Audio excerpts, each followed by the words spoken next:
నేను చదువుతున్నాను, మీరు జాగ్రత్తగా వినండి. యెహోషువ గ్రంథం 4వ అధ్యాయము 1వ వచనం నుండి కొన్ని మాటలు నేను చదువుతున్నాను. మీరు శ్రద్ధ కలిగి వాక్యాన్ని వినండి. జనులందరూ యోర్దానును దాటుట తుదముట్టిన తరువాత యెహోవా యెహోషువతో ఇలాగూ సెలవిచ్చెను, ప్రతి గోత్రమునకు ఒక్కొక్క మనిషిని చొప్పున 12 మనుషులను ఏర్పరిచి యాజకుల కాళ్ళు నిలిచి స్థలమున యోర్దాను నడుమ నుండి 12 రాళ్లను తీసి వాటిని యువతలకు తెచ్చి మీరు ఈ రాత్రి బస చేయు చోట వాటిని నిలవబెట్టుడని వారికి ఆజ్ఞాపించుము. మరలా వచనం చదువుతున్నాను, 9వ వచనం చూడండి. 9వ వచనం చదువుతున్నాను, అదే 4వ అధ్యాయము 9వ వచనం. అప్పుడు యెహోషువ నిబంధన మందసమును మోయు యాజకుల కాళ్ళు యోర్దాను నడుమ నిలిచిన చోట, యాజకుల కాళ్ళు యోర్దాను నడుమ నిలిచిన చోట 12 రాళ్లను నిలవబెట్టించెను. నేటి వరకు అవి అక్కడ ఉన్నవి. అందరూ ఆ మాట చెప్పండి, నేటి వరకు అవి అక్కడ ఉన్నవి. ఓకే, ఇప్పుడు నా వైపు చూస్తూ కొద్ది నిమిషాలు వాక్యాన్ని వినండి. పరిశుద్ధాత్మ దేవుడు మనందరితో మాట్లాడును గాక. ఆమేన్. జాగ్రత్తగా వినండి. ఇశ్రాయేలు ప్రజలు ఐగుప్తుని విడిచి పాలు తేనెలు ప్రవహించే కానాను దేశానికి ప్రయాణం చేస్తున్నారు.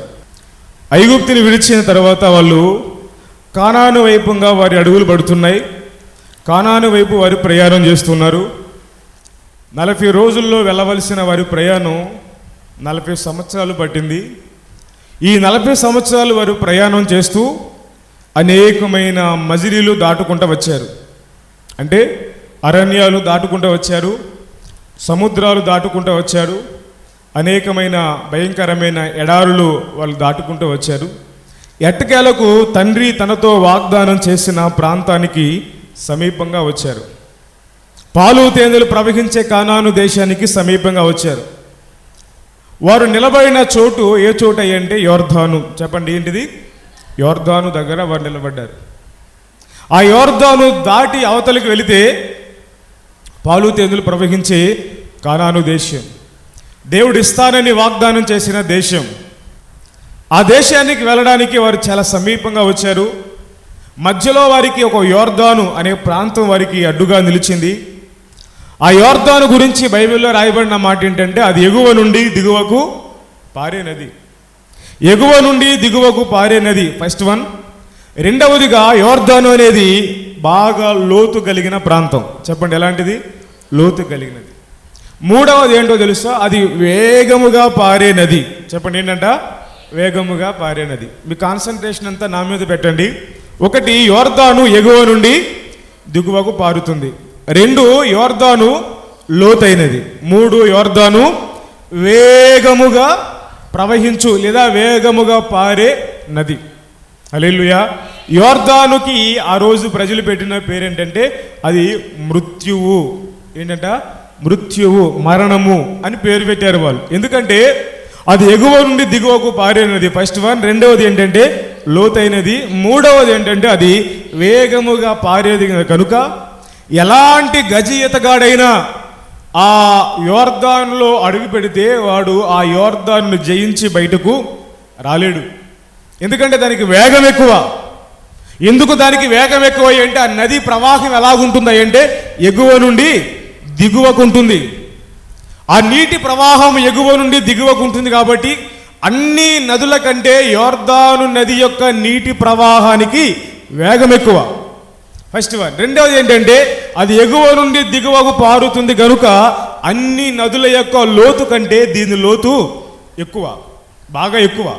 కనుక అన్ని నదులన్నీ జయించవచ్చు, కానీ యోర్దానుని ఏ నరుడు కూడా జయించలేడు. ఎలాంటి గజయితగాడైనా యోర్దానులోనికి వెళితే, యోర్దానులో అడుగు పెడితే మరలా తిరిగి బయటకు రాలేడు. ఎందుకంటే అది మరణం. యోర్దానులో అడుగు పెట్టాడంటే మరణంతో అడుగు పెట్టినట్లు లెక్క, మరణంతో సహవాసం చేసినట్లు లెక్క. కాబట్టి ఎవరు కూడా యోర్దాను ప్రవేశించడానికి ఇష్టపడరు. ఇప్పుడు జాగ్రత్తగా వినండి, అటువైపు ఏముంది అంటే వాగ్దాన దేశం. చెప్పండి, అటువైపు ఏముంది? వాగ్దాన దేశం. ఇటువైపు ఎవరున్నారా ఏంటి? ఇశ్రాయేలు ప్రజలు. మధ్యలో ఎవరు ఉంది అంటే యోర్దాను. అది లోతైనది, వేగం కలిగినది, ఎగువ నుండి దిగువకు పారే నది. దాన్ని జయించడం అంటే మానవుని శక్తితో అయ్యేది కాదు. మానవుడు తన బలముతో దాన్ని జయించలేడు.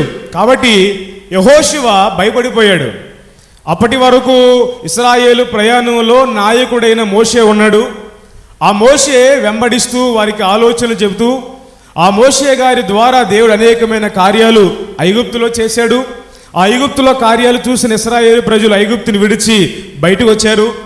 ఆ మోషే గారు అనేకమైన అద్భుతాలు చేశారు. సముద్రాన్ని పాయలు చేశాడు.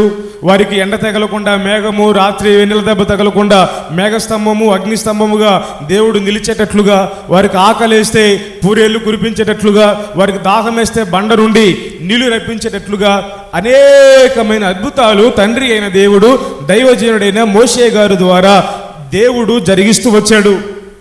ఇశ్రాయేలు ప్రజలు తిని తాగి అద్భుతాలను చూసి తృప్తిపరచబడుతూ వచ్చారు. ఈ యోర్దాను దగ్గరకు వచ్చేసరికి నెబో పర్వతం దగ్గర, యోర్దాను దగ్గర నెబో పర్వతం ఉంది. ఆ నెబో పర్వతం మీదకి తండ్రి అయిన దేవుడు మోషేని పిలుచుకున్నాడు. మోషే పైకి వెళ్ళాడు, పర్వతం మీదకి వెళ్ళాడు, దేవునితో మాట్లాడి అక్కడే చనిపోయినని వాక్యం చెప్తుంది. మళ్ళా తిరిగి రాలేదు.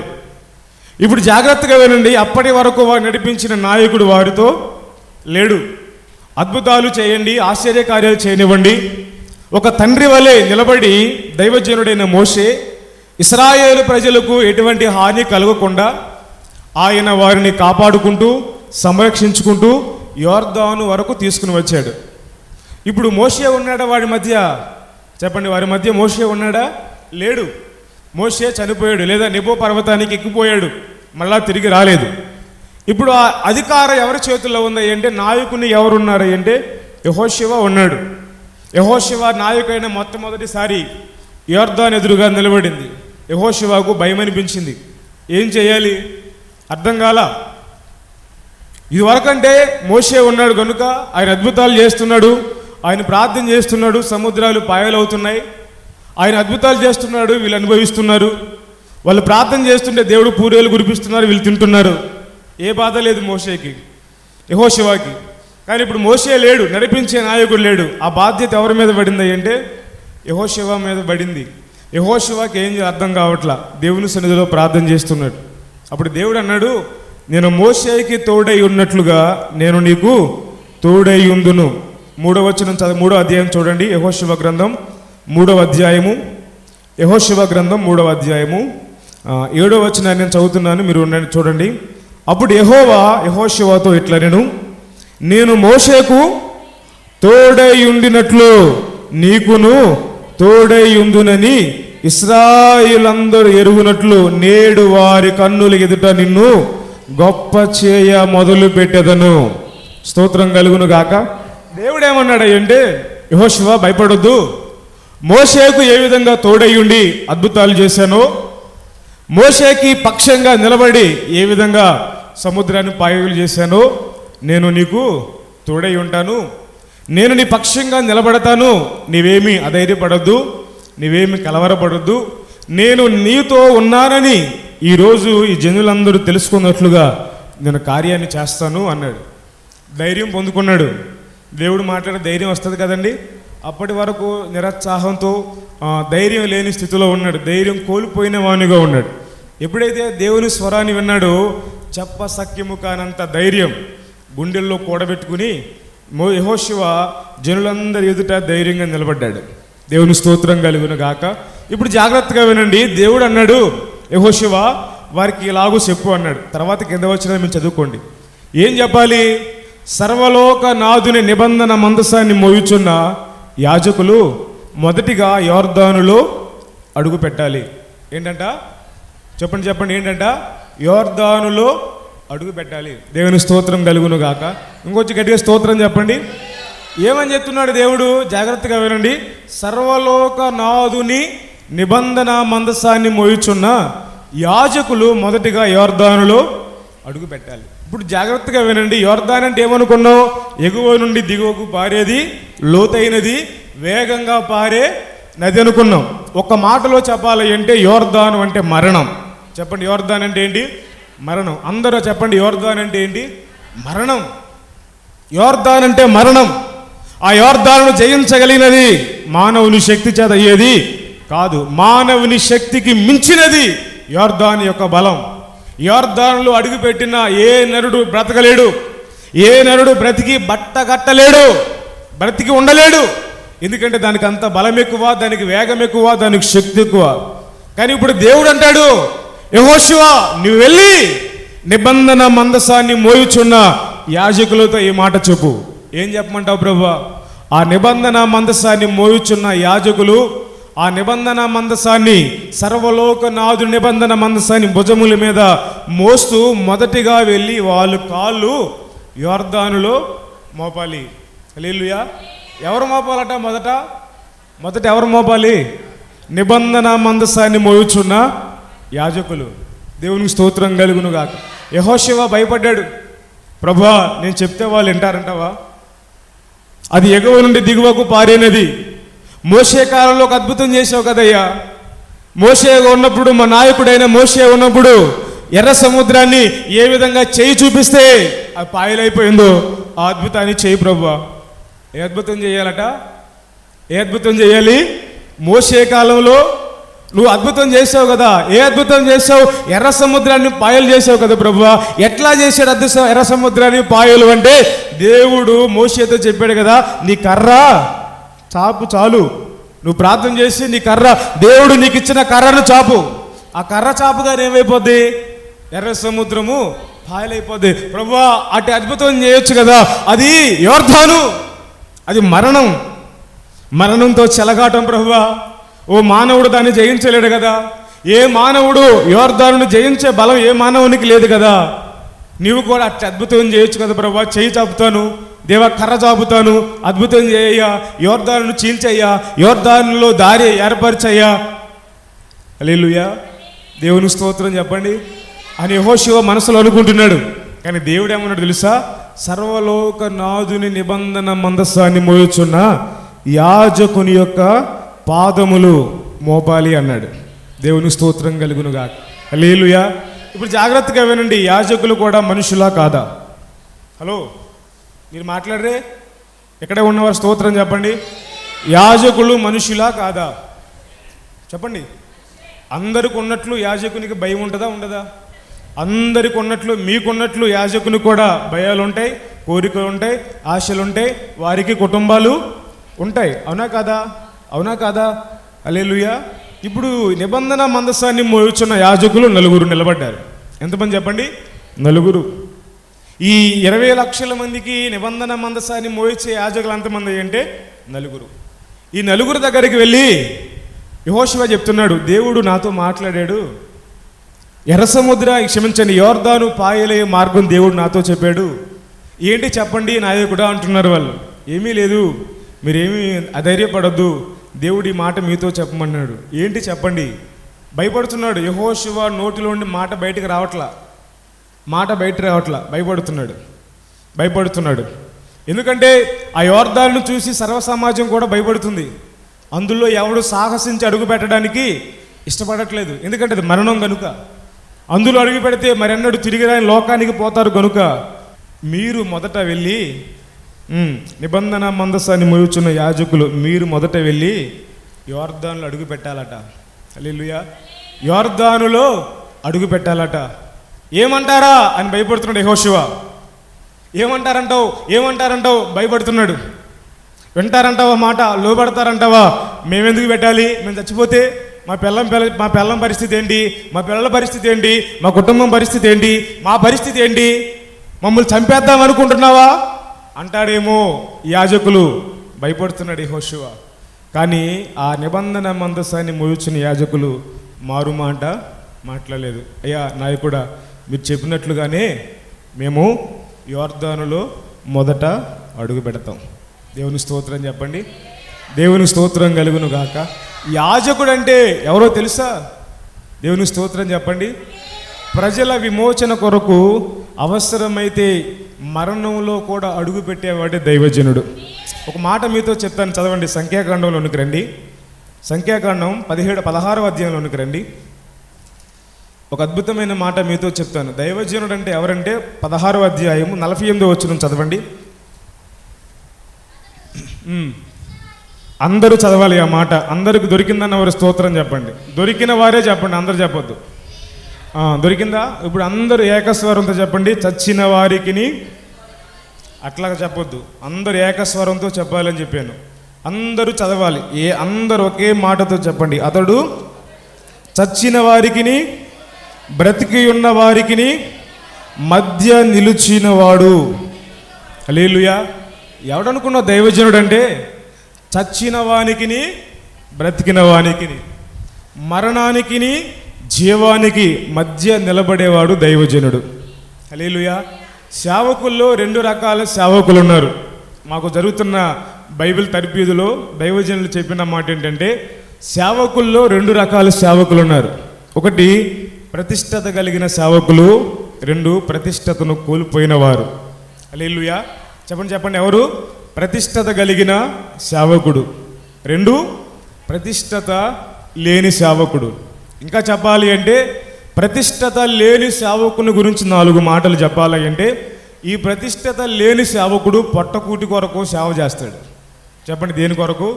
పొట్టకూటి కొరకు సేవ చేసేవాడు. 4 ఆత్మలు సంపాదించుకుని, 4 విశ్వాసులను చేర్చుకుని, ఒక చిన్న పాక వేసుకుని, దాని నుండి ఆదాయం పొందుతూ, తను పోషించబడుతూ, తన కుటుంబాన్ని పోషించుకుంటూ, తనకు కావలసిన అవసరతలన్నీ కూడా తీర్చబడ్డానికి, తన ఇష్టాలన్నీ నెరవేర్చుకోవడానికి, తన సుఖాలన్నీ నెరవేర్చుకోవడానికి, తన భోగాలని నెరవేర్చుకోవడానికి సేవ చేసే సేవకులు కొంతమంది ఉన్నారు.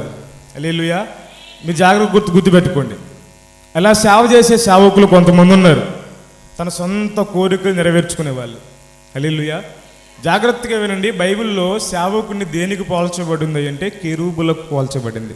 చెప్పండి, దేనికి? కెరూబులు. మాట్లాడండి, దేనికి? కెరూబుల్లో 2 రకాలు. వినండి జాగ్రత్తగా. 2 రెక్కలు కలిగిన కెరూబులు ఉన్నాయి, 6 రెక్కలు కలిగిన కెరూబులు ఉన్నాయి. చెప్పండి ఎన్ని? చెప్పండి, ఎన్ని రెక్కలు? కొన్ని కెరూబులకట 2 రెక్కలు ఉన్నాయట. ఎన్ని కెరూబులకి ఎన్ని ఉన్నాయి? 6 రెక్కలు ఉన్నాయి. మీరు యెషయా గ్రంథం 6వ అధ్యాయంలోనికి రండి ఒకసారి. పరిశుద్ధ బైబిల్ గ్రంథంలో తెరిచి యెషయా గ్రంథం 6వ అధ్యాయంలోనికి రండి. 2వ వచనం నుండి 1వ వచనం నుండి చదవండి. రండి. రాజైన ఉజ్జియా మృతి పొందిన సంవత్సరమున అత్యున్నతమైన సింహాసనమునందు ప్రభు ఆసీనుడై ఉండగా నేను చూచి తిని, ఆయన చొక్కాయి అంచులు దేవాలయమును నిండుకొనెను.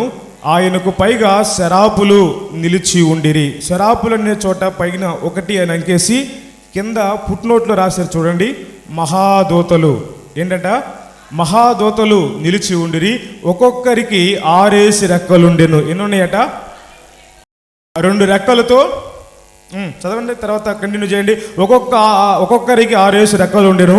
ప్రతివాడు 2 రెక్కలతో తన ముఖమును, రెంటితో తన కాళ్ళను కప్పుకొనుచు, రెంటితో ఎగురుచుండెను. హల్లెలూయా. ఇప్పుడు నేనే దేవదూత అనుకోండి, నాకు ఎన్ని రెక్కలు? నాకు ఎన్ని ఉన్నాయి? ఇప్పుడు నాకు ప్రస్తుతానికి ఎన్ని ఉన్నాయి? 6 ఉన్నాయా? ప్రస్తుతానికి ఎన్ని ఉన్నాయి? 2. వాస్తవికంగా అక్కడ ఉన్న దేవదూతకి ఎన్ని ఉన్నాయట? 6 రెక్కలు ఉన్నాయట. ఎన్ని ఉన్నాయి? 6. 2 రెక్కలతో ఏం చేస్తున్నాయి అంటే ముఖాన్ని కప్పుకుంటున్నాయట. చెప్పండి, ఏం చేస్తున్నాయి? ముఖాన్ని కప్పుకుంటున్నాయి. 2 రెక్కలతో ఏం చేస్తున్నాయి? పాదాలు కప్పుకుంటున్నాయట. 2 రెక్కలతో ఎగురుతున్నాయట. హల్లెలూయా. చెప్పండి, 2 రెక్కలతో ఏం చేస్తున్నాయి? ఎగురుతూ యెహోవా పరిశుద్ధుడు, యెహోవా పరిశుద్ధుడు, యెహోవా పరిశుద్ధుడు అని గాన ప్రతిగానాలతో దేవుని ఆరాధిస్తున్నాయి. హల్లెలూయా. చెప్పండి, ఈ దేవదూతకి ఎన్ని ఉన్నాయి? ఎన్ని రెక్కలు ఉన్నాయి? 6 రెక్కలు ఉన్నాయి. ఓకే, దేవుని స్తోత్రం చెప్పండి.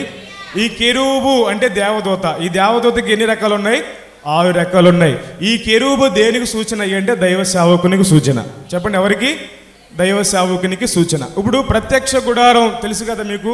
ఆవరణము, పరిశుద్ధ స్థలం, అతి పరిశుద్ధ స్థలం. అతి పరిశుద్ధమైన స్థలంలో ఏముంటుంది? నిబంధన మందస్సం ఉంది.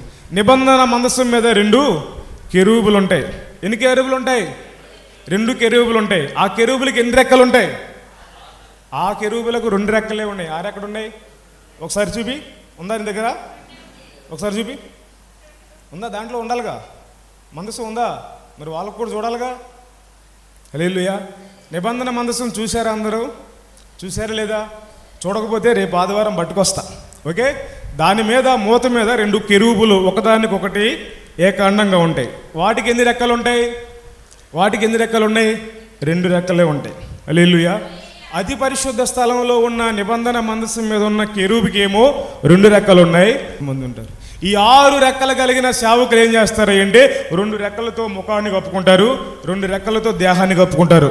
హలో, మిగిలిన 6 రోజులు వాళ్ళ ఇష్టం వచ్చినట్టు తిరుగుతారు. హలో, తాగుతారు, గైనీలు వేస్తారు, గుట్కాలు వేస్తారు. మందిరంకి వచ్చేసరికి ఇవేవి కనపడకుండా పరిశుద్ధమైన వస్త్రాలు వేసుకుని బైబిల్ పట్టుకుని వారి పాపాలన్నీ కప్పుకొని పరిశుద్ధంగా మాట్లాడతారు. హల్లెలూయా. కప్పుకుని చేసే సేవ ఒకటి, బహిరంగంగా 2 రెక్కలతో ఎగిరి సేవ ఒకటి. హల్లెలూయా. మీరు చెప్పాలనుకుంటున్న విషయం ఏంటంటే ప్రతిష్ఠితమైన సేవ ఒకటి, ప్రతిష్ఠిత లేని సేవ ఒకటి. అన్ని సేవలు దేవునికి కాదు, అందరు సేవకులు దేవుని కావు. 6 రెక్కలు కలిగిన కెరూబులు యెహోవా పరిశుద్ధుడే అంటున్నాయి, 2 రెక్కలు కలిగిన కెరూబులు కూడా యెహోవా పరిశుద్ధుడే అంటున్నాయి. 6 రెక్కలు కలిగినవి దేవుని స్తుతిస్తున్నాయి, 2 రెక్కలు కలిగినవి దేవుని స్తుతిస్తున్నాయి. ఈ 6 రెక్కలు కలిగినవి ఆవరణం బయట ఉన్నాయి, 2 రెక్కలు కలిగినవి అతి పరిశుద్ధమైన స్థలంలో నిలబడ్డాయి. దేవునికి స్తోత్రం కలుగును గాక. హల్లెలూయా. ఆవరణ సంబంధమైన సేవ వేరు, పరిశుద్ధ స్థలంలో చేసే సేవ వేరు. హల్లెలూయా. ఆ సేవ వేరు, అందరూ సేవకులే. ఓహో, కైనీలు వేసుకునేవాడు, గుట్టాలు వేసుకునేవాడు, అమ్మాయిల వైపు చూసేవాడు, పాపాలు చేసేవాడు కూడా సేవకుడేనా? వాడు నిలబడి చెప్తాడు సేవ. హల్లెలూయా. వారమంతా తిరుగుతాడు, వారమంతా తాగుతాడు, వారు రెస్టారెంట్ చేస్తాడు. ఆదివారం నిలబడి తెల్లని వస్త్రాలు వేసుకుని వాక్యం చెప్పేవాళ్ళు ఉన్నారు, డబ్బుల కోసం వాక్యాలు చెప్పేవాళ్ళు ఉన్నారు, దండుకునే సేవకులు ఉన్నారు. ఆ సేవకులు ఈ సేవకులు ఒకరేనా? చెప్పండి, ఒకరేనా? ఒకరు కాదు. వాళ్ళ ప్రతిష్టత వేరు, వీళ్ళ ప్రతిష్టత వేరు. స్తోత్రం కలుగును గాక. ఒకవేళ ప్రాణాపాయ పరిస్థితి వస్తే మాకెందుకులే బాబు, మాకెందుకు వచ్చిందని పారిపోతారు వాళ్ళు. దేవుని స్తోత్రం చెప్పండి.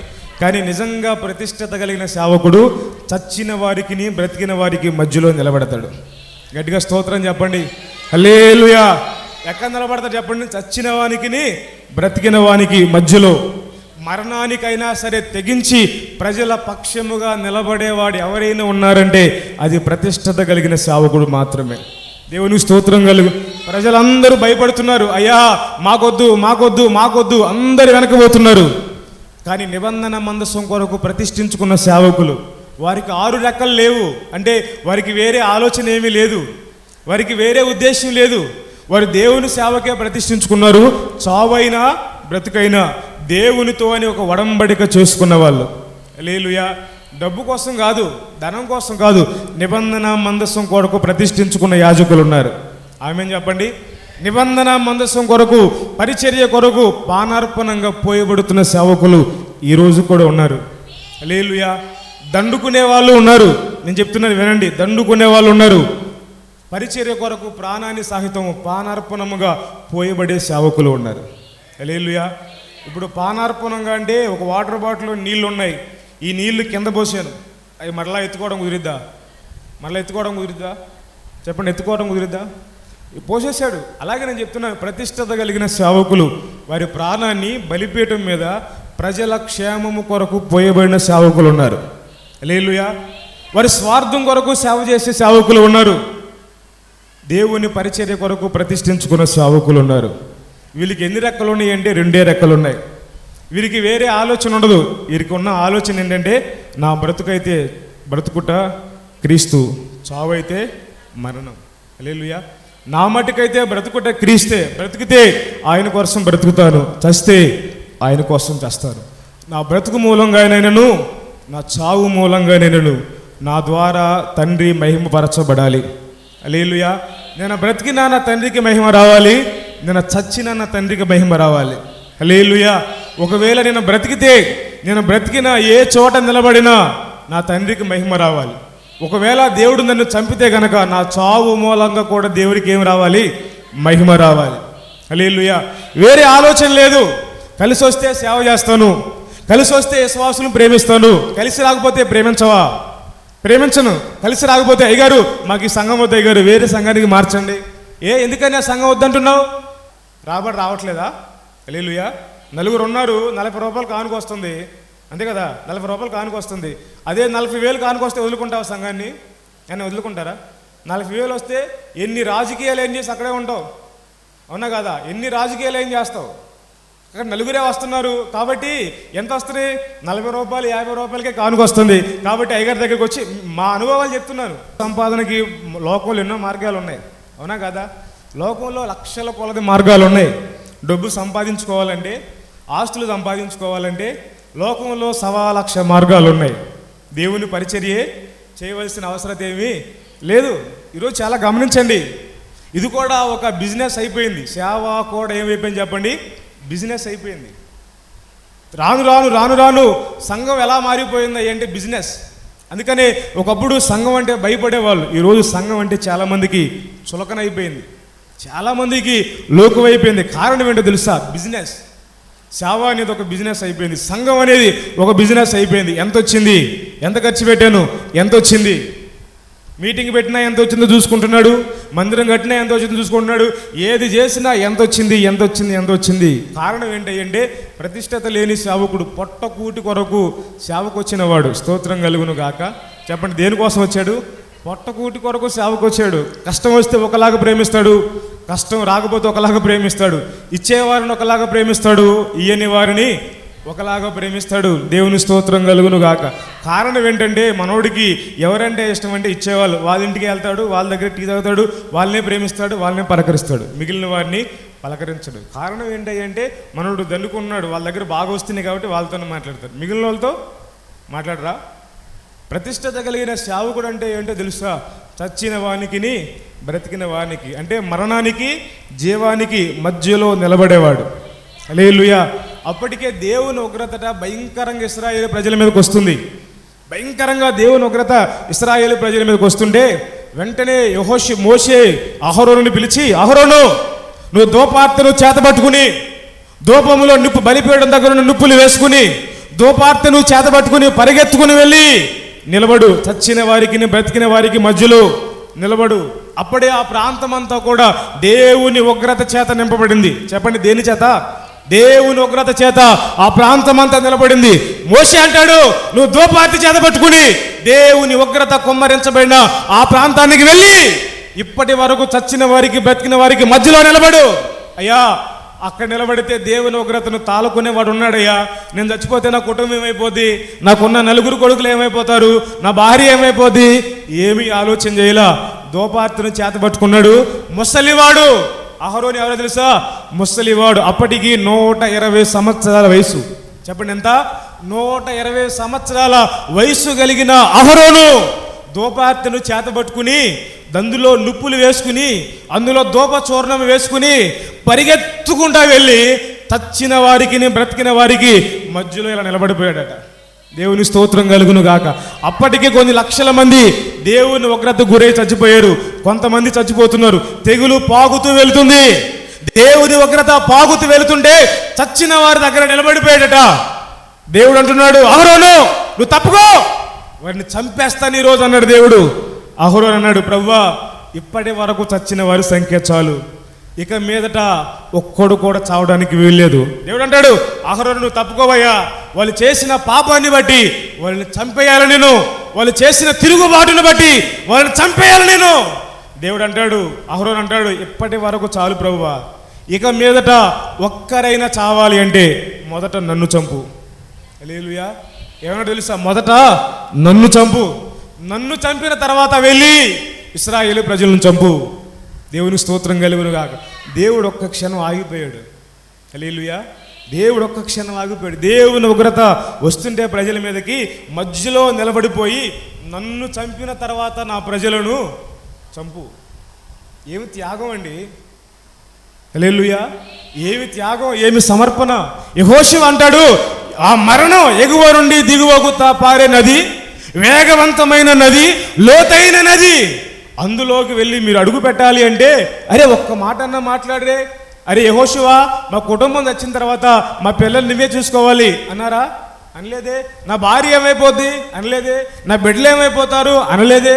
మారు మాట మాట్లాడకుండా వీళ్ళు నిబంధన మందసాన్ని భుజాల మీద ఎత్తుకుని యోర్దానులో అడుగు పెట్టారట.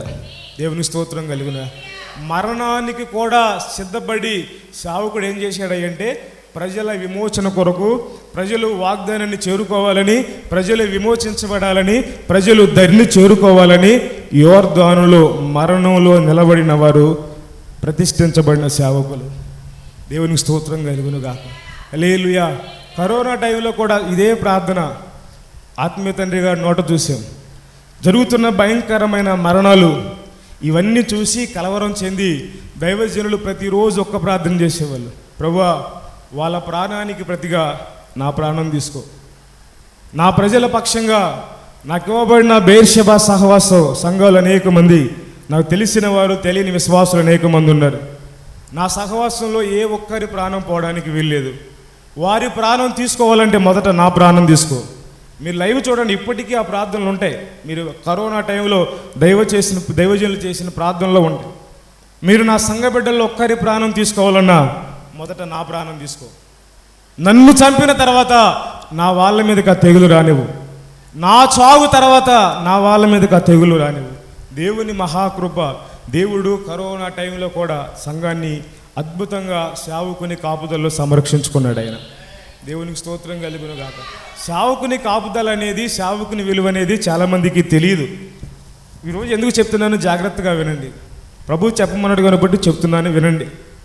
మరణానికి సైతం తెగించి, మరణానికి సైతము సాహసించి తన కుటుంబాన్ని గురించి ఆలోచన చేయకుండా, తన గురించి ఆలోచన చేయకుండా యోర్దానులో అడుగుపెట్టారట.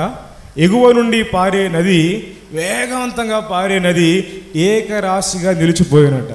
దేవుని స్తోత్రం చెప్పండి. ఏమైందట? ఏకరాశిగా నిలిచిపోయింది. వెనకకు మళ్ళీ ఆదాము పురంలో ఏకరాశిగలా నిలిచిపోయిందట. దేవునికి స్తోత్రం కలుగును గాక. ఇప్పుడు ప్రజలు ఏం చేస్తున్నారు అంటే వారికి ఉన్న తట్టా బొట్ట పట్టుకుని, ఒకరా ఇద్దరా అండి చెప్పండి, ఒకరా ఇద్దరా? 20 లక్షల మంది యోర్దాను నది దాటడం అంటే సామాన్యమైన విషయమా? చెప్పండి, మీరు మాట్లాడండి. నది అంటే ఎంత ఉంటుంది?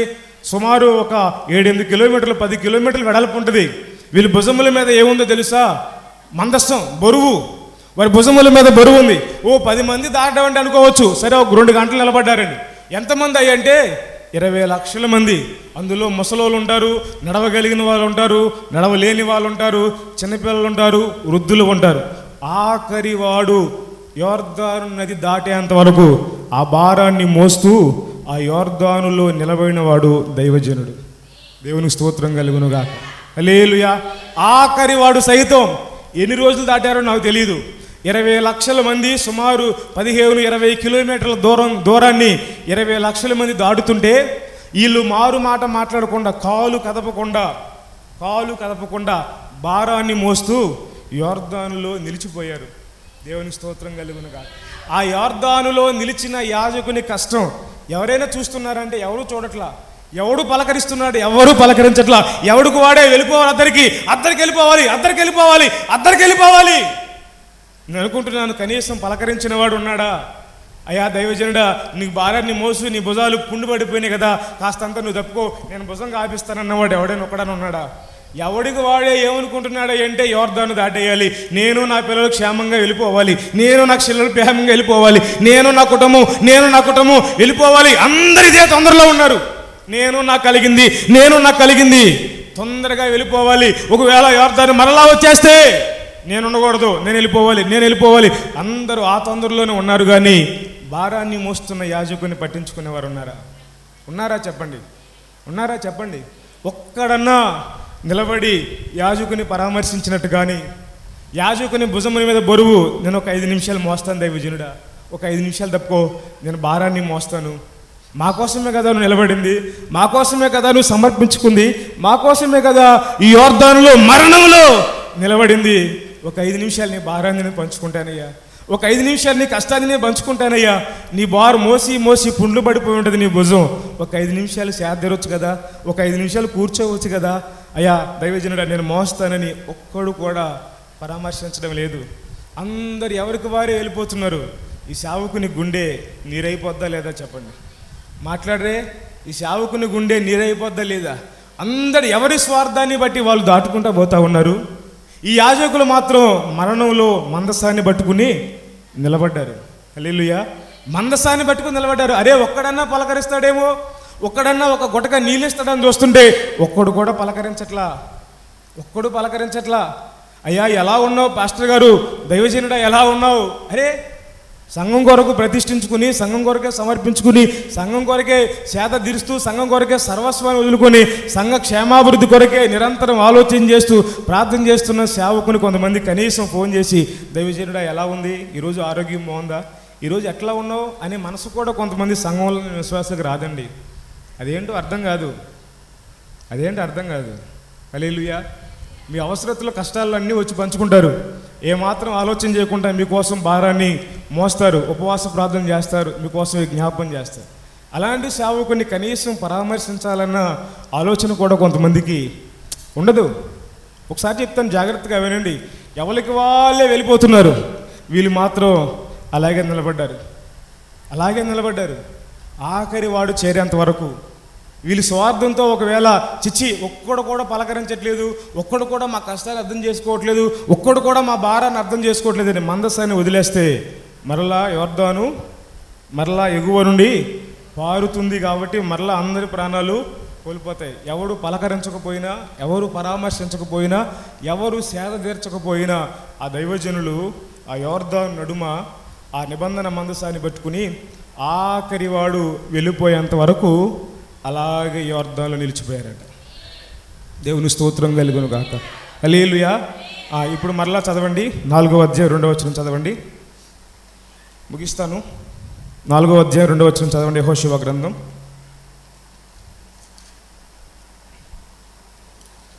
4:2 చదవండి. ప్రతి గోత్రమునకు ఒక్కొక్క మనుషుని చొప్పున 12 మనుషులను ఏర్పరిచి యాజకుల కాళ్ళు నిలిచిన స్థలమున యోర్దాను నడుమ నుండి 12 రాళ్లను తీసి వాటిని యువతలకు తెచ్చి మీరు ఈ రాత్రి బస చేయు చోట వాటిని నిలవబెట్టుడని వారికి ఆజ్ఞాపించెను. దేవుని స్తోత్రం చెప్పండి ఒకసారి. హల్లెలూయా. ఇప్పుడు జాగ్రత్తగా వినండి. ఆఖరి వాడు సైతము యోర్దానును దాటేశాడు. వినండి జాగ్రత్తగా, నా వైపు చూడండి ఒకసారి, అందరు నా వైపు చూడండి. ఆఖరి వాడు 20 లక్షల మందిలో ఆఖరి వాడు సైతం యోర్దాను దాటేశారు. ఇప్పుడు యెహోషువ మరలా మాట్లాడుతున్నాడు, ప్రభువా ఈ నిబంధన మందసాన్ని మోయుచున్న యాజకులను కూడా వెళ్ళిపోమంటావా, అద్దరికి వెళ్ళిపోమంటావా అంటే దేవుడు అన్నాడు, ఆగు, ఇశ్రాయేలు 12 గోత్రాలు కదా, 12 గోత్రాల్లో నుండి 12 మందిని ఏర్పరచు అన్నాడు. సరే అండి, 20 లక్షల మందిలో గోత్రానికి ఒకటి చొప్పున 12 గోత్రాల నుండి 12 మనుషులను ఏర్పరిచాడట. ఎంతమంది ఏర్పరిచారు చెప్పండి, ఎంతమందిని? 12 మంది పెద్దలు వచ్చారు. 12 మంది పెద్దలు వచ్చి దేవుడు చెప్తున్న మాట ఏంటి? 2వ వచనం చూడండి. ప్రతి గోత్రమునకు ఒక్క మనుషుని చొప్పున 12 మనుషులను ఏర్పరిచి యాజకుల కాళ్ళు నిలిచిన స్థలము. హల్లెలూయా. ఆ 12 మందికి దేవుడు ఒక పని చెప్తున్నాడు. ఏమంటే ఈ 12 మంది వెళ్ళి అదిగో ఆ నిబంధన మందసాన్ని మోయుచున్న యాజకుల పాదముల క్రింద ఉన్న రాళ్లను ఏరి, గుర్తుపెట్టుకొని జాగ్రత్తగా వినండి. ఇప్పుడు నా సరైన ప్రసంగంలోకి వచ్చాను, ముగిస్తాను, జాగ్రత్తగా వినండి. ఈ 12 మందికి దేవుడు చెప్పిన ఆజ్ఞ ఏంటంటే, మీ 12 మంది వెళ్ళి ఏట్లో ఏమన్నా రాళ్ళ కొదువా చెప్పండి, మీరు మాట్లాడాలి. ఏట్లో ఏమన్నా రాళ్ళ కొదువా? ఏరు అంటే ఎన్ని ఉంటాయి రాళ్ళు చెప్పలేము, బోలెడన్ని రాళ్ళు ఉంటాయి ఏట్లో, అవునా కాదా? మీరు మాట్లాడాలి. ఏట్లో రాళ్ళ కొదువేమీ కాదు. కానీ ఇక్కడ దైవజనుడు చెప్తున్న మాట యెహోషువ చెప్తున్నాడు.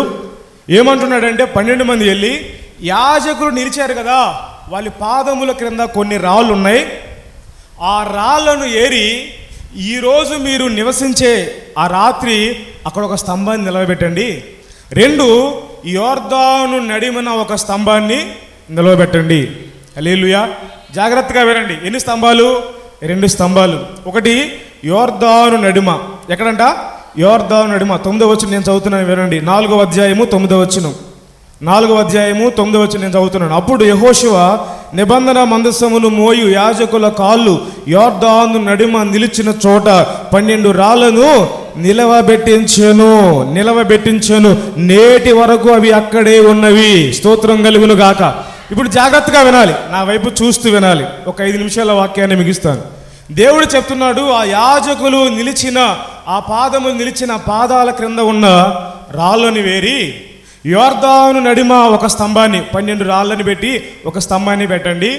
యోర్దాను అవతల మీరు నివాసం చేస్తున్న చోట ఆ రాత్రి మీరు బస చేసే చోట ఒక స్తంభాన్ని నిలవబెట్టమన్నాడు. ఈ 12 మంది వెళ్ళారు.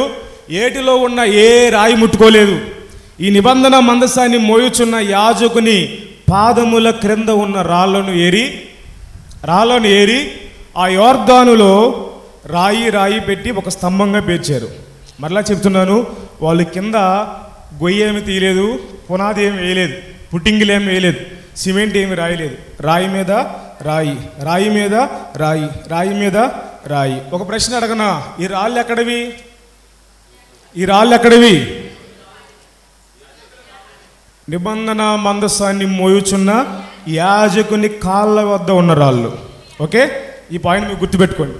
ఈ రాళ్ళు తీసుకుని రాయి మీద రాయి, రాయి మీద రాయి, ఎన్ని రాళ్ళు పెట్టారు? 12 రాళ్ళు ఒక స్తంభంగా పెట్టారు. మరలా 12 రాళ్ళు తీసుకుని వెళ్ళి యోర్దాను అవతల వారు నివసించే చోట ఒక స్తంభంగా పెట్టారు. ఇప్పుడు దేవుడు అన్నాడు వెళ్ళిపోమ్మని వీళ్ళని కూడా అన్నారు.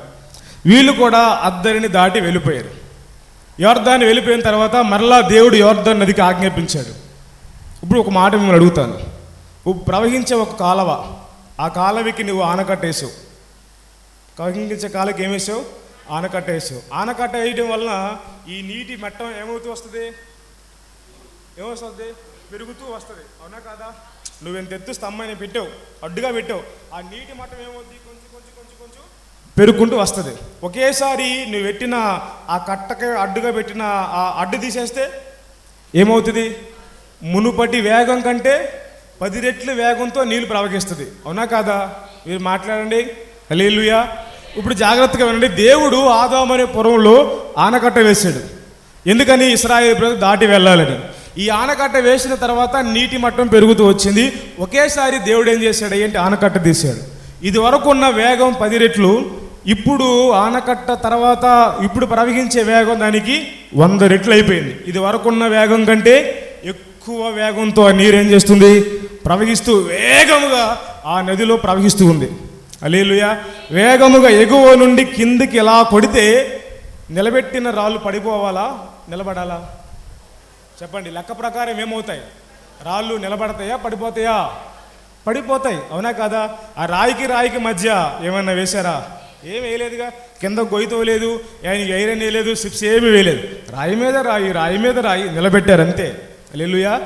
వేగముగా వచ్చే నీళ్లు ఆ స్తంభాన్ని కొట్టగా అక్కడ రాయబడిన మాట ఏంటో తెలుసా? 9వ అధ్యాయం 4వ అధ్యాయం 9వ వచనంలో ఆఖరి మాట చూడండి. నేటి వరకు అవి అక్కడనే ఉన్నవి. హల్లెలూయా. వేగముగా ఇది వరకు వచ్చిన వేగం కంటే 10 అంతల వేగంతో వచ్చిందట నీరు. అయినా నేటి వరకు ఆ స్తంభము అట్లాగే ఉందట. హల్లెలూయా. ఎట్లా నిలిచింది ఆ స్తంభం? ఎట్లా నిలబడింది? రాయి మీద రాయి, రాయి మీద రాయి, 12 రాళ్ళు పెడితే ఆ వేగంగా వచ్చే నీరు ఆ స్తంభాన్ని కొట్టిందట. 12 రాళ్ళను కొడితే రాయబడిన మాట నేటి వరకు అవి పడిపోకుండా అట్లాగే నిలిచి ఉన్నాయి. కారణం ఏంటో తెలుసా? ఆ రాళ్ళు సామాన్యమైన రాళ్ళు కాదు. ఆ రాళ్ళు ఏవో తెలుసా? నిబంధన మందసాన్ని మోయుచున్న యాజకుని పాదముల వద్ద నిలిచిన రాళ్ళు. దేవునికి స్తోత్రం కలుగును గాక. కొంచెం గట్టిగా స్తోత్రం చెప్పండి. హల్లెలూయా. ఒక మాట చెప్తే జాగ్రత్తగా వినండి. యేసుక్రీస్తు ప్రభుల వారి దగ్గరకు వచ్చిన తర్వాత రాకముందు నీకు వచ్చిన శ్రమల కంటే ఒకవేళ యేసయ్యను నమ్ముకున్న తర్వాత నీ శ్రమలు ఎక్కువ అవ్వచ్చేమో. యోర్దాను యొక్క నది ప్రవాహం మునిపటి కంటే ఇప్పుడు ఏమేం చెప్పండి? ఎక్కువ. వేగముగా వస్తున్నాయి. ఆ వేగముగా వచ్చే ఆ శ్రమల ప్రవాహంలో కూడా నిలిచి నేటి వరకు దేవుడు అద్భుతాన్ని చేశాడని లోకానికి చాటి చెప్పిన స్తంభమే ఈ పాదముల యొద్ద నిలిచిన రాళ్ళు. గట్టిగా స్తోత్రం చెప్పండి. హల్లెలూయా. ఎలా నిలబడ్డాయి? అంత ప్రవాహాన్ని ఎలా తట్టుకోగలిగాయి? అంత నీటి ఉధృతతను ఎలా తట్టుకోగలిగాయి? ఒకటే నా దగ్గర ఉన్న సమాధానం ఏంటో తెలుసా? ఎందుకు తట్టుకోగలిగాయి అంటే ఆ రాళ్ళకు ఒక అనుభవం ఉంది. ఏ అనుభవం ఉంది? ఆ రాళ్ళ దగ్గర అనుభవం ఏంటో తెలుసా? ఆ రాళ్ళ దగ్గర ఉన్న అనుభవం ఏంటో తెలుసా?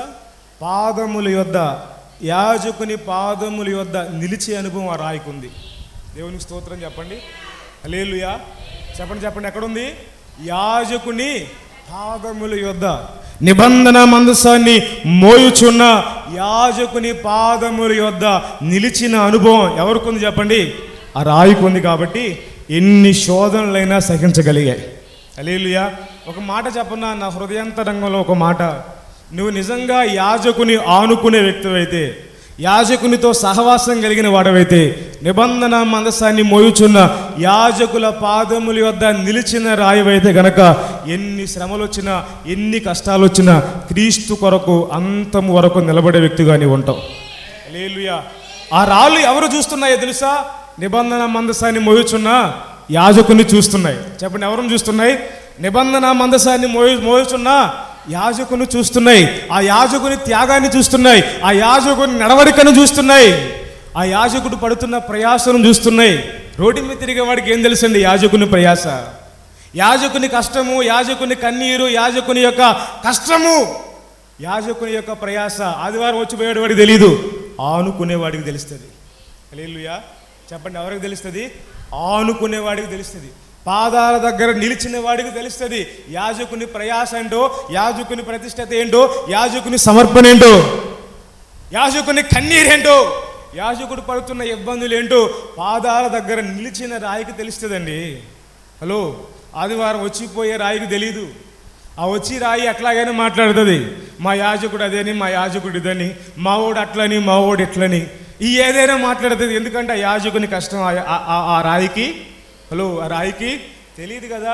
నిలిచిన రాయి అయితే, పాదాల దగ్గర నిలిచిన రాయి అయితే గమనిస్తూ ఉంటుంది. ఆ యాజకుని కన్నీరు ఎందుకు విడుస్తున్నాడా, ఆ మందసాన్ని ఎందుకు మోస్తున్నాడు, ఆ యోర్దానులో ఎందుకు నిలబడ్డాడు, ఎందుకు నిలబడాల్సి వచ్చింది? కుటుంబాన్ని పలాంగా పెట్టి, కుటుంబాన్ని ప్రక్కన పెట్టి, బంధువులను ప్రక్కన పెట్టి, స్నేహితులను ప్రక్కన పెట్టి, సుఖభోగాలను ప్రక్కన పెట్టి ఎందుకు నిలబడ్డాడు? కాళ్ళు పుండులు పడుతున్నాయి, భుజాలు భారమైపోతున్నాయి, భుజాలు పుండు పడుతున్నాయి. అయినా కూడా ఓర్పుతో ఎందుకు నిలబడ్డాడు? వచ్చిపోయే రాయికి తెలియదు, పాదాల దగ్గర నిలిచిన రాయికి తెలుస్తుంది. హల్లెలూయా. అవునా కాదా చెప్పండి? పాదాల దగ్గర నిలిచిన రాయికి తెలుస్తుంది. ఆ రాయి చూస్తుంది యాజకుని, యాజకుని చూస్తుంది. ఆ రాయి ఎవరికి సూచన అంటే విశ్వాసులమైన మనకి సూచన. చెప్పండి, ఎవరికి? విశ్వాసులమైన మనకి సూచన. ఆ రాయి ఎవరో కాదు, నీవే. ఆ రాయి ఎవరో కాదు, నేనే. ఆ రాయి నేనే. ఈ రోజున మనం నిలబడలేక పడిపోవడానికి కలిగిన కారణాలు ఏంటో తెలుసా? సంఘంలో, సహవాసంలో, పరిచర్యలో ఒకప్పుడు బాగా నిలబడ్డావు, ఒకప్పుడు పరిచర్య బాగా చేసావు. మందిర పరిచర్యలో, సేవకుని దగ్గర పరిచర్య చేసే విషయంలో ఒకప్పుడు బాగా ఉన్నావు. కానీ ఈ రోజున పడిపోయావు నువ్వు. నీ రాయి నిలిచిలేదు ఈరోజు, నీ పరిచర్య నిలిచిలేదు ఈరోజు, నీ సాక్ష్యం నిలిచిలేదు ఈరోజు, నీ ప్రతిష్టత, నీ సమర్పణ నిలిచిలేదు. పడిపోయావు. పడిపోవడానికి కలిగిన కారణం ఏంటి? నిబంధన మందసాన్ని మోయుచున్న యాజకునితో నీకు ఏమి లేక సహవాసం. నెహెమ్యా గ్రంథంలోనికి రండి, ఒక మాట. టైం ఎంత అయింది? ఓకే, ముగిస్తున్నా. నెహెమ్యా గ్రంథంలోనికి రండి, 3వ అధ్యాయం. నెహెమ్యా గ్రంథం 3వ అధ్యాయం చదవమ్మా. 2వ వచనం చదవండి. ప్రధాన యాజకుడైన, మొదటి వచనం చదువుతున్నాను, 3 మొదటి వచనం. ప్రధాన యాజకుడైన ఎల్యాషీబును అతని సహోదరులైన యాజకులు లేచి గొర్రెల గుమ్మమును కట్టించి ప్రతిష్ఠించి తలుపులను నిలిపిరి. హమేయ గోపురము వరకు, హనానియేలు గోపురం వరకును ప్రాకారమును కట్టి ప్రతిష్ఠించిరి. 2వ మాట చూడండి, అతనిని ఆనుకుని. ఏంటంట? అతనిని ఆనుకుని. 4వ వచనం, మొదటి వచనం చూడండి. 4వ వచనంలో మొదటి మాట వారిని ఆనుకుని. 5వ వచనంలో మొదటి మాట చూడండి, వారిని ఆనుకుని. 5వ వచనంలో మొదటి ప్రారంభం ఏంటి? వారిని ఆనుకుని. 7వ వచనంలో మొదటి మాట ఏంటి? వారిని ఆనుకుని. ఈ 3వ అధ్యాయం అంతా మీరు చదవండి, 34 సార్లు ఒకే మాట రాయబడి ఉంది. ఏంటో తెలుసా? వారిని ఆనుకుని, వారిని ఆనుకుని. ఎవరిని ఆనుకుని? యాజకులను ఆనుకుని. హల్లెలూయా. యెరూషలేములో దేవాలయం పడగొట్టబడింది. పడగొట్టబడిన దేవాలయాన్ని మరలా తిరిగి కట్టారట. ఎలా కట్టారు? దేవాలయాన్ని ఎలా కట్టారో తెలుసా? యాజకుని ఆనుకుని గుమ్మాన్ని ఎత్తారట. యాజకుని ఆనుకుని కిటికీలు ఎత్తారట. తర్వాత మీరు చదువుకోండి, 33 సార్లు రాయబడిన మాట, వారు యాజకులను ఆనుకుని ఆనుకుని ఆనుకుని ఆనుకుని మందిర నిర్మాణం అంతా పూర్తి చేశారు. హల్లెలూయా. చెప్పండి, ఎవరిని ఆనుకుని?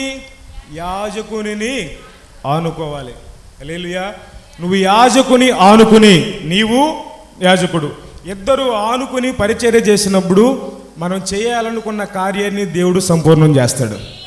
మరలా చెప్తున్నాను, జాగ్రత్తగా వినండి. విశ్వాసులు, యాజకుడు ఎప్పుడైతే ఒకరినొకరు ఆనుకుని పరిచర్య చేస్తారో, ఒకరినొకరు భారాన్ని పంచుకుంటూ పరిచర్య చేస్తారు, ఆ పరిచర్య 30దంతలుగా 60దంతలుగా 100అంతలుగా ఆశీర్వదించబడుతుంది. హల్లెలూయా. యాజకుని దారి వేరు, నా దారి వేరని. ఆ యాజకుడు ఎంత కష్టపడినా, ఎంత ప్రయాసపడినా ఆ పరిచర్య వర్ధిల్లదు. ఆ పరిచర్య ఎప్పటికీ వర్ధిల్లదు. ఎందుకంటే బైబిల్ ఒకే మాట చెప్తుంది. ఏమంటో తెలుసా? వాక్యానికి వ్యతిరేకంగా మనం ఏది చేయలేం. ఏది చేసినా మనం స్థిరపడలేం. ఏది చేసినా మనం వృద్ధి చెందలేం. మనం ఏది చేసినా వాక్యానుసారంగా చేయాలి. వాక్యం ఏమని చెప్తుంది? సంఘం వర్ధిల్లాలంటే సంఘము యాజకుని ఆనుకోవాలి, యాజకుడు సంఘాన్ని ఆనుకోవాలి. హల్లెలూయా. యాజకుడు సంఘాన్ని, సంఘం ఇద్దరు ఆనుకుని మందిరాన్ని కట్టాలి. యాజకుని ఆనుకుని పరిచర్య చేయాలి. ఏది చేసినా నీ ఇష్టాన్ని బట్టి నువ్వు చేయకూడదు. హలో, ఏది చేసినా ఇష్టాన్ని బట్టి నువ్వు చేయకూడదు. నువ్వు ఆనుకోవాలి. ఎవరిని ఆనుకోవాలి? నీ పక్కవారి చేయి నువ్వు పట్టుకో, నువ్వు పక్కవారిని చేయి నువ్వు పట్టుకో. ఒక వాళ్ళు చేయి ఒకరు పట్టుకోండి, పక్క పక్కన వాళ్ళందరూ చేయి పట్టుకోండి. ఒకసారి పట్టుకోండి. అందరు పట్టుకున్నారా? ఒకరినొకరు చేయి పట్టుకోండి. లింక్ తప్పింది. అందరి చేతులు కలవలా. అది ఆ చేయి కలవలా. మీ చేతులు, మీ ఇద్దరు ఒక ఆనుకున్నారా? మీ ఇద్దరే అనుకున్నారా? మరి ఏది? అందరూ ఆనుకోవాలి కదా. ఏది లింక్ తప్పిందే? అది ఇప్పుడు లింక్ కుదిరింది. నువ్వెవరితో ఆనుకోక, ఎవరితో ఆనుకో. అట్లయితే అట్లా ఎవరితో ఆనుకోకపోతే పరిచర్య సాగదు. ముందుకు చెయ్యి, వెనకో చెయ్యి, పట్టుకోవాలి. ఒకరినొకరు ఏం చేయాలి? ఇప్పుడు నేను మిమ్ములను ఆనుకొని. హల్లెలూయా. మనమందరం ఎలా పరిచర్య చేసినప్పుడు ఆ పరిచర్య 30దంతలుగా 60దంతలుగా 100అంతలుగా ఆశీర్వదించబడుతుంది. హల్లెలూయా. యాజకునితో నీ కష్టం తెలియకపోతే, యాజకుడు ప్రయాస నీకు తెలియకపోతే సేవ ఎప్పుడు వర్ధిల్లదు ప్రియులారా. సంఘం ఎప్పుడు వృద్ధి చెందదు. సేవకుని మీద తిరుగుబాటు చేసేవాళ్ళు, సేవకుని మీద వ్యతిరేకంగా మాట్లాడేవారు వర్ధిల్లరు. 2, వారి వలన సంఘానికి కూడా ఏం ఉపయోగం ఉండదు. నువ్వు ఎలాంటి వాడవై ఉండాలి అంటే, నిబంధన మందసాన్ని మోయుచున్న యాజకుని కాళ్ళ యొద్ద నిలిచిన రాళ్ళవై ఉండాలి.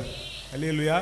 ఆ రాయివైతే నీ మీదకి ఎన్ని శ్రమలు వచ్చినా, ఎన్ని కష్టాలు వచ్చినా, ఎన్ని ఒడిదుడుకులు వచ్చినా, పరిచర్యలో కానివ్వండి, వ్యక్తిగత జీవితంలోనే కానివ్వండి, ఎన్ని శోధనలు వచ్చినా నీవు కదలక దేవుని రాకడ వరకు నిలబడతావు. నువ్వు, నీ పరిచర్య నిలబడుతుంది. నువ్వు చేసే సేవ నిలబడుతుంది. చిన్న వాడికి పడిపోవు, తూట్లిపోవు. చిన్న వాళ్ళకి అలిగి, చిన్న వాడికి ఆ రకంగా అలగాలంటే నేను ఎన్నిసార్లు అలగాలి మీ మీద? మేము ఎన్నిసార్లు అలగాలి చెప్పండి? మేము ఎన్నిసార్లు అలగాలి మీ మీద? హలో, మీరు ఒక్కరే నా మీద అలుగుతున్నారు కదా, మీ అందరి మీద మేము ఎన్నిసార్లు అలగాలి మీరు చేసే పనులను బట్టి? అవునా కదా? అలిగితో కూర్చుంటే సంఘం వెళ్ళదు, సంఘం దీవించబడదు, సంఘం వర్ధిల్లదు. నిందలు వస్తాయి. ఒక నింద వచ్చిందంటే దేవుడు ఈరోజు ఆయన కొరకు, పరిచర్య కొరకు నిందపడే భాగ్యాన్ని నేను ఎన్నుకున్నాడు అనుకోవాలి. హల్లెలూయా. దేవుడు ఈరోజు నన్ను ఎన్నుకున్నాడు. ప్రభువా, ఈరోజు నీ నామం నిమిత్తం ఈ నిందపడే భాగ్యాన్ని నాకు ఇచ్చావు, దేవా నీకు స్తోత్రం అనుకోవాలి. అంతేగాని రావాలేదనో, గౌరవలేదనో, పలకరించలేదనో నువ్వు అలిగితే నీ వలన సంఘానికి క్షేమం కాదు కదా, నీ వలన సంఘానికి ఎటువంటి ఉపయోగం ఉండదు. నువ్వు సంఘంలో ప్రత్యేకమైన పిలుపు కలిగిన వాడివి, ఏర్పాటు కలిగిన వాడవు కనుక నువ్వు సేవకునితో ఆనుకునే వాడవై ఉండాలి. ఆనుకుని పరిచర్య చేయాలి. మనం అందరం ఆనుకుని, ఒకరినొకరు ఆనుకుని ఈ సంఘాన్ని కట్టుకుంటూ వెళ్తేప్పుడు ఆ సంఘం 30దంతలుగా 60దంతలుగా 100అంతలుగా ఆశీర్వదించబడుతూ వస్తుంది. దేవుడు అంటాడు, సంఘం ఆశీర్వదించబడినప్పుడు సంఘమును బట్టి, మందిరమును బట్టి నేను మీకు మేలు చేయ ప్రయత్నించేదను అన్నాడు. హల్లెలూయా. సంఘం వర్ధిల్లినప్పుడు ఆటోమేటిక్గా దేవుడు మీ కుటుంబాలను వర్ధిల్ల చేస్తాడు. సంఘాన్ని దీవించినప్పుడు ఆటోమేటిక్గా దేవుడు మీ కుటుంబాలను, మీ దాంపత్యాలను, మీ పిల్లలు